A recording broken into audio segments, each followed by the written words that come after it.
আবারও নিয়ে চলে এসেছি তোমাদের কাছে একটা নতুন গল্প নিয়ে। আজকের গল্পটা ভূতের না, আজকের গল্পটা একটা ক্রাইম স্টোরি। সো বেশি দেরি না করে চলো ওই ভিডিওতে যাওয়া যাক। সিবিআই অফিসার রবিন বাবু এখনো পর্যন্ত অনেক খুনের পর্দাফাশ করেছেন। সেভাবে বেগ পেতে হয়নি তাকে, কোনো না কোনো একটা ক্লু পেয়েছেন বটে। এইবারও তার অন্যথা হয়নি। সেই ক্লুটাকে তিনি কিছুতেই কাজে লাগাতে পারছেন না। খুন হয়েছে একটা 15 বছরের কিশোরী মেয়ে। পুরোপুরি বিভৎসভাবে আর নৃশংসভাবে মেয়েটাকে খুন করা হয়েছে। শরীরে কোনো পোশাক ছিল না, সারা গা ব্লেড দিয়ে চেরা ছিল, হাত পা বাঁধা ছিল, মুখে কাপড় গোজা ছিল। সবথেকে যন্ত্রণাদায়ক যেটা, সেটা হলো কিশোরীর কাচের বোতল ঢুকিয়ে ভেঙে ফেলা হয়েছিল। তার ফলে যা হওয়ার তাই হয়েছিল। রবিন বাবুর মতন একজন কঠিন পুলিশ অফিসার পর্যন্ত সেই দৃশ্য দেখে চোখ দুটো কিছুক্ষণের জন্য বুঝে ফেলেছিলেন। ল্যাপসিতে সেই ছবিগুলো এখন তার একবার খুঁটিয়ে দেখছেন। একটা ফুলের মতন নিষ্পাপ কিশোরী মেয়ে মৃত্যুর সময় ঠিক কতটা যন্ত্রণা পেয়েছিল, কথাটা চিন্তা করে তার মাথা কিছু কাজ করছে না। খুনিকে ধরতে হবে, সে যেভাবেই হোক। অথচ তদন্ত এগিয়ে নিয়ে যাবার মতন এখনো পর্যন্ত কোনো প্রমাণ তার হাতে নেই। মৃত্যুর আগে কিশোরীটা শুধুমাত্র রক্তাক্ত আঙ্গুল দিয়ে 5টা ইংরেজি সংখ্যা লিখে দিয়ে গেছে। সেটা হলো 72221। এরপরে আরও কিছু লিখতে চেয়েছিল নাকি অতটুকুই লিখতে চেয়েছিল কিভাবে কিছুটাই বোঝা যাচ্ছে না। কখনো মনে হচ্ছিল একটা ফোন নাম্বার লিখতে চেয়েছিল, যেটা শেষ করতে পারেনি। ওর আত্মীয় স্বজন, বন্ধু বান্ধব সকলের ফোন নাম্বার চেক করার পরও ওই নাম্বারটার সাথে কোনো হদিশ পায়নি।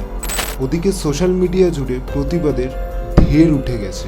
মোড়ে মোড়ে স্লোগান, মোমবাতি মিছিলের চাপ। আর দিন দুয়েকের মধ্যে কিছু না করতে পারলে কেসটা সিআইডির হাতে চলে যাবে। সোজা কথা হলো, আজ পর্যন্ত চাকরি জীবনে রবিনবাবুর এটাই প্রথম কেস যেটাতে তিনি পরাজিত হতে যাচ্ছেন, আর সেটা তিনি কিছুতেই মেনে নিতে পারছেন না। এক্ষেত্রে পরাজয়টা বড় কথা না, আসল কথাটা হলো তিনি নিজে হত্যাকারীকে ধরতে চান। তা না হলে প্রতিশোধের আগুনে নিজেই পুড়ে শেষ হয়ে যাবেন। কিশোরীর মুখটা দেখার পর থেকেই এখনো রাতে ঠিক করে ঘুমাতে পারেন না। তার নিজেরও একটি মেয়ে আছে, কলেজে পড়ে। স্বপ্নের মাঝে সেই দুটো মুখ একই মনে হয়। কিছুতেই তিনি অস্থিরতা দমাতে পারছেন না। এখন মাঝরাত, ঘড়িতে 12টা 20 বাজে। ল্যাপটপটা বন্ধ করে একটা নোটপ্যাড আর পেন নিয়ে বসলেন। 7221 ইংরেজি বর্ণমালা ধরলে হয় GBBA। শব্দটার কোনো মানে দাঁড়ালো না। এবার যোগ করলেন, যোগফল দাঁড়ালো 14। এখন হচ্ছে এডি, এরও কোনো মানে হলো না। তাহলে হবেটা কি? মেয়েটার এত যন্ত্রণার মাঝে শরীরের শেষ রক্তবিন্দু নিয়ে এমনি এটা লিখে যায়নি। নিশ্চয়ই সে সংক্ষেপে কিছু একটা ইঙ্গিত করে গেছে। রবিনবাবু চেয়ার ছেড়ে উঠে অস্থিরভাবে বারান্দায় পায়চারি করতে লাগলেন। এমন সময় ফোনে নোটিফিকেশন এলো একটা। চেক করলেন, হোয়াটসঅ্যাপে মেসেজ পাঠিয়েছেন। গতকাল মেয়েকে নিয়ে বাপের বাড়ি গিয়েছিলেন। আগামীকাল শালাবাবুর বিয়ে, তিনি যেতে পারবেন না বলে তিনি আগেই জ্বালিয়ে দিয়েছেন। লিখেছেন, এবার শুয়ে পড়ো, রাত অনেক হলো, GN8। রবিনবাবুর ঠোঁটটা মুহূর্তের মধ্যে চওড়া হয়ে গেল। সঙ্গে সঙ্গে বাইকটা বের করে থানার উদ্দেশ্যে রওনা দিল। রবিনবাবু একটা সিগারেট ধরিয়ে এক মুখ ধোয়া ছেড়ে চেয়ার ছেড়ে উঠে পড়েন। সামনে দুটি ছেলে বসে আছে। দুজন সমবয়সী বটে, হতে পারে 17 বা 18। রবিনবাবু এবার তাদের দিকে মুখ করে চেয়ারটা ঘুরিয়ে বসে পড়ল।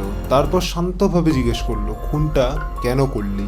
একজন জোর গলায় বলে উঠল, খুনটা আমি করেছি। ও শুধু লাইভ ক্যামেরা অন করেছিল। 1 মাস আগে হঠাৎ একদিন আমার ফোনে একটা গেমের লিঙ্ক ঢুকলো। লিঙ্কটা ক্লিক করতেই চালু হয়ে গেল। আমার তখন খুব টাকার দরকার ছিল। ড্রাগের প্যাকেটে ড্রাগটা বলতে গেলে শেষ হয়েই গেছিল। বাড়িতেও টাকা দিচ্ছিল না। আমাকে একজন ওই গেমটার সন্ধান দিল। প্রথম ধাপ পুরো করলেই $200। এমন কিছু নয়, শুধু নিজের হাতে ব্লেড দিয়ে নাম লিখতে হবে। সাথে আমি সেটা করেও দিলাম, ইভেন টাকাটাও পেয়ে গেলাম। ধাপ যত বাড়লো, ধাপ বাড়ার সাথে সাথে টাকার অঙ্কটাও বেড়ে গেল। 300-500 করতে করতে শেষ $5000 ছুলো। শর্ত দেয়া হলো একটি কিশোরী মেয়ের সারা শরীরে ব্লেড দিয়ে চিরতে হবে এবং বোতল ঢুকিয়ে বোতলটা ভাঙতে হবে। সেই সিনটা লাইভ করে তাকে পাঠাতেও হবে। ড্রাগস আর ডলার তখন আমাকে পাগল করে রেখে দিয়েছিল।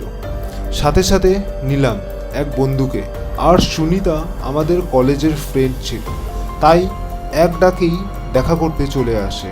তারপর আমার গেমটা শুরু করি। কষ্ট হচ্ছিল কিন্তু ড্রাগের নেশায় অনুভব করতে পারিনি। খুন শেষেই অর্ধেক ডলার ঢুকে যায়, বাকিটা পরের কাজ পুরো হলে পাবো।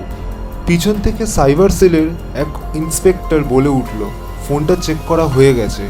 পুরো গেমটা ডার্ক ওয়েব থেকে পরিচালনা করা। রবিনবাবু চেয়ার থেকে উঠে কাঁচা লঙ্কা আর কিছু নুন নিয়ে ছেলেটার কাটা হাতে চেপে ধরল আর বলে উঠল, 72 মানে সন্টু আর 221 মানে টোটন। মৃত্যুর শেষ ক্ষণে মেয়েটি কাঁচা রক্ত দিয়ে শুধু 5টা সংখ্যা খুনি দুজনের নামই লিখে যায়নি, তার মতন সরল এবং নিষ্পাপ মেয়ের জীবনও বাঁচিয়ে দিয়ে গেছে।